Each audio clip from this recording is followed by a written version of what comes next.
I'm Joanne, and I'm a senior editor at Architectural Record and a contributing editor to GreenSource. And I'm here with Rick Cook from Cook Plus Fox in New York. It's a firm that he founded in 2003, correct, with Robert Fox? And he's just been elevated to a fellow of the AIA. Congratulations, Rick. And he and his firm are perhaps best known for the Bank of America Tower, a LEED Platinum building in New York City. But he's going to talk about he's going to talk a bit about that, but also about some more recent, actually current projects. And so, Rick? Hi, thank you, John. This is a shot of our roof in New York on the corner of 6th Avenue and 20th Street. And in a lot of ways, that's what I'm going to talk about. This is an experiment that at our office for what it's like to work in a green work environment, and what does it mean, and what can we possibly learn about connecting more with nature in the work environment. We've been doing more research into urban agriculture also, and urban agriculture has become a much more important part of what we're doing with our work. There's something miraculous that happens when people connect with the soil and they connect with nature that's unique. So this is out on our terrace also. They're planting the Three Sisters planting method, which is a planting method which was indigenous to the peoples of the Northeast. First what happens, they would transmit the story by narrative. So they tell the story about first planting in the mound the blonde sister, which is corn. And the blonde sister would go first. And then you'd plant the little green sister who depends on her older sister, which is pole beans. And the pole beans would then grow up around the corn. And then finally, the little sister who chases after the wind, which are squash, which would come out over the mound and shade the mound, retain the moisture. And we're finding more and more about the nitrogen balance that happens for a vegetation like this. And just recently, with the change of legislation in New York, we became urban beekeepers. So I'd like to talk about some of the projects we're doing, but in fact, this is about the work that we're doing. How people respond when they're connecting with nature, when they're connecting with the natural processes that happen. Can I? Sure. We just decided that I would rudely interrupt. That's Please. how we'd organize this. But can you talk a little bit about the roof over not only the gardening, the urban agriculture part, but you also have a rather large area of intensive? I can Yes. never remember. What you're looking at in this slide is actually a system called Green Packs that we developed with some friends. And what it is a mesh bag with a lightweight medium in it. Think pumice, lava rock, and then organic growing medium that came from Douglas Sturth's McEnroe Farm. And then these are all sedum, they're succulents that don't require irrigation. And so it's a particular system called Green Packs that we developed. And your office installed it, correct? Yes, yeah. So 22 volunteers from our office actually installed it. And it might seem like a little thing, but it meant that it was their roof. It was something that they were watching and caring for, that they invested in. 22 people worked over a weekend humping the bags up the service out of a truck, up the service elevator, and out onto the roof. And how long has it been there? This is our 4th or 5th year now. And then we also planted a tray system to experiment with the trays. And one of the lessons learned was we signed a lease that said if they ever want to replace the roof, we have to move the green roof. So the building was sold, the new landlord came in, and we actually had to move the roof. So thank God we had the Green Pack system, and every one of them had to be moved up to a higher roof. They re-roofed the whole roof, and then the whole green roof went back down on top of it again. Lessons learned in life. And then back here we had some trays, we had some vegetable gardens. This is just a conventional planted mound, and then our beekeeping.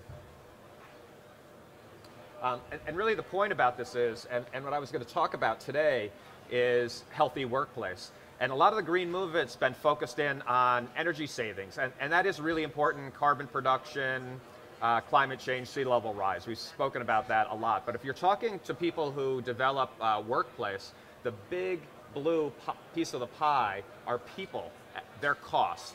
people and their benefits, salaries and benefits. The little tiny red sliver is 0.8% of a company's expense. So if you do a LEED Platinum building, you will probably cut your energy cost in half, radically change the cost of energy. But if you look at it in the cost of running a company, it's actually a very, very small component of running a company. Absenteeism is about 2.5%. If you can impact absenteeism, then you will have a much greater impact than reducing the energy 50%. And I'm not saying that we don't want to do that. We must do that. It's just that how do you pay for the green things that we love, that we think make better spaces? How do you pay for it? It's in the cost of the people, the productivity, absenteeism of people, and also a concept called presenteeism, where people show up and don't get anything done. We are really thrilled to be working on a project on the High Line right now. I was asked to talk about the things we're working on right now. And so we're working on a project on the High Line, which is also just the most remarkable elevated linear park. If you haven't been there, I highly recommend getting up there. And we're doing a project. This is a view, from a quick sketch from 22nd Street. You're on 22nd Street. This is the High Line here. And we're trying to decide what kind of building would really engage with the High Line. So we're actually creating a second floor terrace with a kind of borrowed landscape from the High Line. Larger terraces that happen up in the building, and thinking out how do you make a building in this new type of urban space, how do you create a new urban work environment. And that's a quick rendering of where we are right now, 22nd Street, the High Line. Right now we're working on connecting with a stair that would bring you from the grade up onto the second floor. How do you make people connect with nature? Is it appropriate in New York? Typically, we don't do operable windows in a green building in New York because the air has a high particulate concentration. We have a very humid atmosphere. But in this particular building, being low and on the High Line, I just can't imagine not doing operable vents. So we're trying to think through how to do natural ventilation in a green workplace in New York right now. And then this is a project, a competition that we're involved in. Also a kind of skyscraper on its side. It was over 500,000 square feet of workplace for a corporation. And what we know from having worked at 111 8th and consulting with Google on their workplace, there's a different kind of workplace than the one that we're used to in skyscrapers. So we designed a horizontal model, and you can see here, it's a courtyard model. How do you do an enormous floor plate, 120,000 square foot floor plate? We have a donut in the center of it, so it's actually basically two wings. And then this particular building had a parking component. So how do you make a reconstituted ground plane out of the parking piece? So the idea of the building is that once you're up and elevated in the workplace, you still have that near ground connection with nature. And I think that's all the images that I actually had prepared to talk about, so we can go through it quick and have plenty of time for questions. But didn't you have one more of a terrapin? Oh, and then, thank you.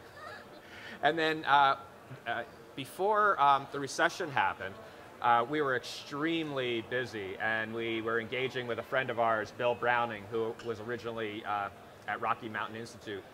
And people were asking us to help them with their projects all around the world. And we were just way too busy to do that. And so we set up Bill to run what we call charrettes, bring in the best thinkers of whether it was water or air quality to work on those projects, do a report with their architects and their engineers, and then move on. And after that, we actually developed a company called Terrapin Bright Green. And we just issued this white paper, which is available on the Terrapin website, terrapinbrightgreen.com. Which is kind of the 101 about the economics of working with biophilic design in the world. So there's good data from the healthcare industry. It's generally called the Healing Garden movement right now. I don't think there's a major healthcare project being done now that's not following the principles of the Healing Garden movement. People feel better when they feel connected to nature.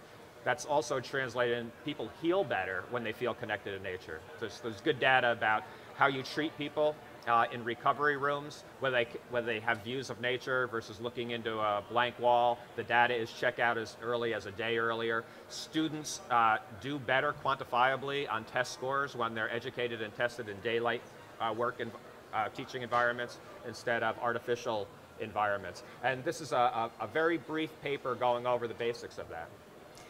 And Are other architects clients of Terrapin? Yes. So In your fact, competitors, yeah, potential what we competitors? did, what we decided we do is that Terrapin would do pretty much anything except for architecture. And architects have actually been some of our best clients. So if an architect is going after a large-scale project and need the really good, high-quality green thinking credentials, then they bring in Terrapin, and Terrapin associates with a whole series of partners to bring in a team to support the architects and engineers. Can we go back to the slide right before this? Something that you were telling me when I looked over your slides, actually the slide right before that. So, but those two slides, they're this project. You can't tell us exactly where it is, but it's clear. It's urban. It's likely North American. And when I looked over your slides, I was struck by the fact that all your current work, unlike many architects in New York, is all in North America, and that you haven't ventured into China or the Middle East. And you were just telling me that that's a very intentional strategy. Yes, well, I started the firm that we have now in 1990, but in 2003, had the opportunity to become a partner with my mentor, Bob Fox. And at that point, we had the opportunity to decide how we wanted to work and what we wanted to do. And one of the things we decided was friendship was more important than the work, so that was easy. And the other one was we talked about whether we wanted to travel.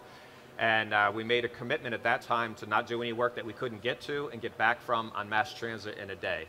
That was like a guiding principle on the work that we take. And that was all pre-recession. We made one exception. We did a small project in Siem Reap, Cambodia. My sons are Khmer by birth. We're an adoptive family. And so we did a small visitor center at the Angkor Hospital for Children there, which was really fun. We did that pro bono, but otherwise all of our work has been New York centric. We had a large project in Boston, large project here in DC, but mostly in New York. And I was just listening to Stephen Hall talk about that the site being the physical and metaphysical foundation for all architecture. And it's nice to work in a place that you know and love and really understand. And up until the recession, we were blessed with more work than we knew what to do with in our own front yard.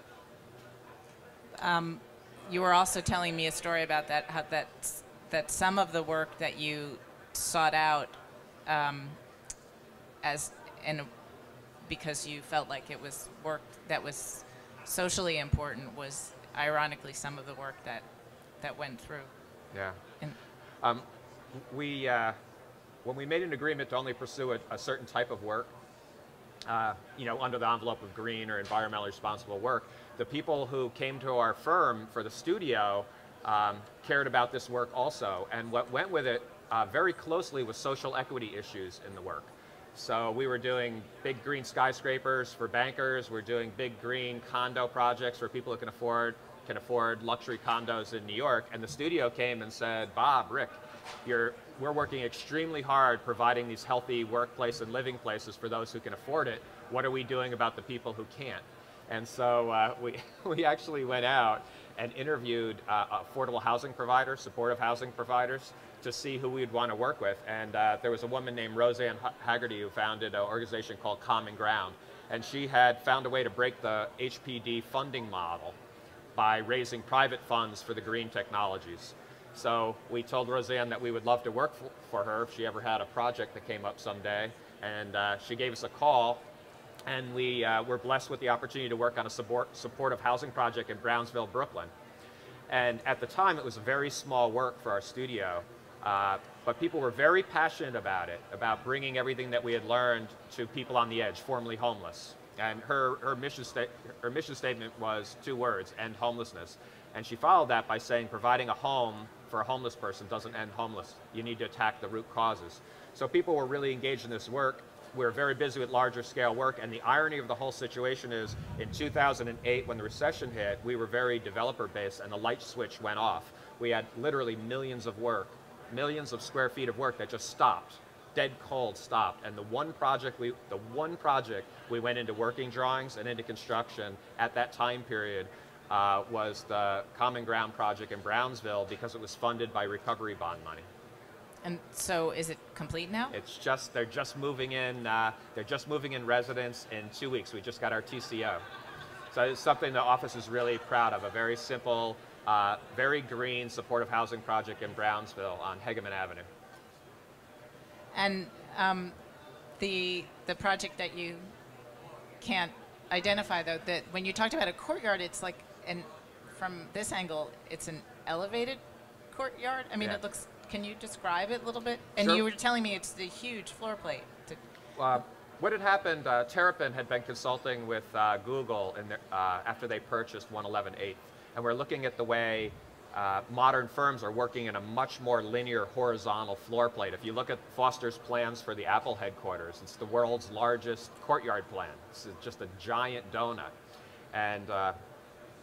And there's efficiencies of working on a large-scale floor plate, but how do you do that and still give access to daylight? So this is a very, very large floor plate. It obviously spans over the street, but a donut is cut in the center to keep the daylight to the workplace within 35 feet.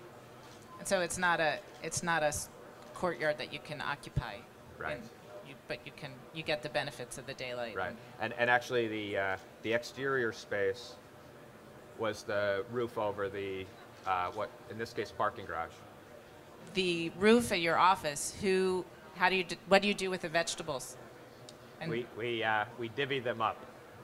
So it's been a program to experiment with different planting methods, also with composting, and seeing, whether we generate more composting, whether we can use. Yes, we do. If you really compost diligently, you produce more than you can use in a small-scale urban garden. So some of the people were involved in spreading out to the wider composting movement in Brooklyn in the early days. But yeah, we divvy it up. They get left at the little back lunch table, and people split it up. We don't know what we're going to do with the honey yet. We haven't had our first harvest of honey yet. When did you start? This year, just the start of this year.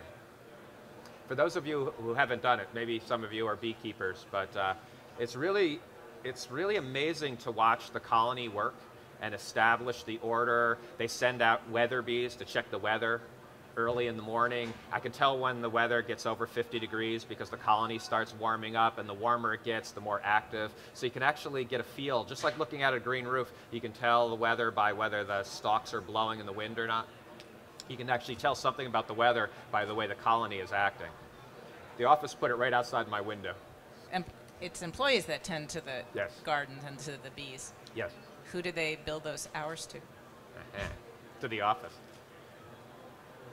They actually do it in the morning. They come in early to do it. People are pretty invested. It's the story with the green roof originally, too, that it really wasn't something like the office did, meaning we did. I did. It was something that they did, the office, that we communally did. And so the discussion about when the little bugs first came, and then the butterflies came, and then after that the birds came hunting the bugs, and then by the end of the second or third full season we had hawks hunting the small birds. So it's this idea that life follows life, and people would send emails around about something they had just seen, something new that they had seen on the roof. And really the whole point of all that wasn't to talk so much about our work environment. I think it was meant to talk about the work environments that we make, whether it's a laboratory or an office space, that we can really make an impact on people's lives by connecting them more with nature. That was really the point.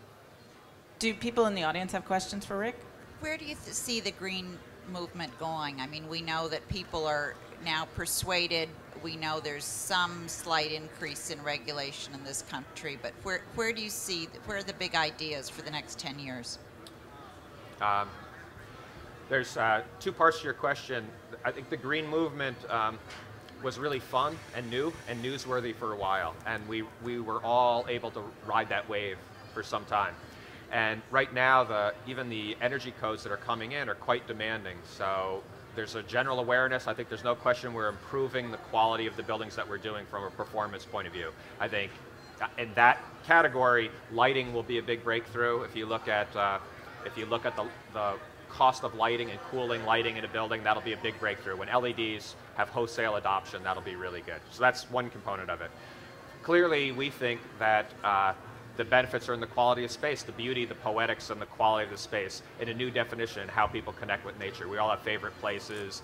You know, if you look at people's cubicles, the calendars they have are of some beautiful waterfall, usually from an elevated position, looking out over water or mountains prospect. So I think that in our work, we're much more interested in connecting people with nature, and of course we have to radically change the energy profile of buildings. So that's, and then the next thing is tied to that, which is getting buildings to operate like the natural system. So a good friend of ours, Eric Sanderson, who published a book called the Mannahatta Project, which really studies and quantifies Manhattan Island at 1609 at the point of first European contact. What he's done is really quantify what was happening on Manhattan, how was the water working, what were the indigenous species doing, and how did the ecology balance on the island of Manhattan in 1609. It's called the Mannahatta Project. And so, big picture, long term, what we're trying to do is do an ecological assessment of each site and see what that place did, and if there's any way to strive towards having a building do that. And it's getting closer to the Living Building Challenge is probably the standard that's closest to that, and we're doing a small project up in Riverside Drive pursuing the Living Building Challenge also, where you balance all of your water, you balance all the energy on site, you follow the concepts of biophilic design. Must be beautiful. So I think doing buildings that actually balance out again is the ultimate goal long term. Any other questions? Okay. Hi. Hi. I was wondering what the size of your firm was, and how did you guys come to formulate how big you want it to be? Yeah. It's an interesting question. Because we wanted to do large-scale projects, that's what we know. It's a puzzle that I love to study, very, very large-scale, complex projects. We needed a firm of a certain size, and we had this benefit of restarting a firm. So I had a firm since 1990. My partner had founded a firm called Fox & Fowl, and we had a chance to restart when he joined our firm in 2003. And we had to go out and rent new space. And we decided that 72 people was the maximum number of people we ever wanted to employ at one time. That was enough to do very, very large-scale projects, and not so big that you wouldn't know people's names on a good day. And so we actually built 72 desks and made a commitment not to hire more than 72 people. And that's how Terrapin came about, because we were getting asked to do more work than we could do. Right now, we're rebuilding from the recession, and we're up into the 60s right now. The recession was really painful for all of us who had work that was being built by people who borrowed the money to build it. It's a very, very tough time. Okay, we got time for one more question. I was curious how you do research and how you capture that research and spread it in the firm, and how you account for that research in terms of your projects. Do you bill it? Does everybody have a certain amount of time in a week that, you know, it's explore what you like? That's sort of the Google model. So how do you think about research and capturing it and spreading it? In Terrapin, there's a high proportion of the work hours that are research related, because Yes. that's where the expertise comes from, why we get hired to consult with people. So there's a high component of research. The white paper, the biophilic white paper, that was just in-house funded. We're also working on something with the architecture firm and with Terrapin on how to green up landmark projects. That's funded by Municipal Art Society and the Landmarks Preservation Commission right now. So that provided us a little bit of funding. And we're actually out asking for some of the people who would benefit by this knowledge base to donate to the not-for-profit, to the Municipal Art Society, to continue that research. So some of it, and then some of it is paid for by clients. So in Terrapin, National Geographic hired us to do research on algae energy production. So we did a good deal of work and research on algal development. And ultimately resulted in an article that National Geographic published. So how we handled it was really starting Terrapin. In an architecture firm, it's extremely difficult because it's non-productive hours. And there's really no way to account for it. It's really much more fluid process when you're thinking and designing and you're trying to do research. We found it almost impossible to document it, or even to get architects to really fill out their timesheets accurately. So we gave up even trying to do it in the architecture firm.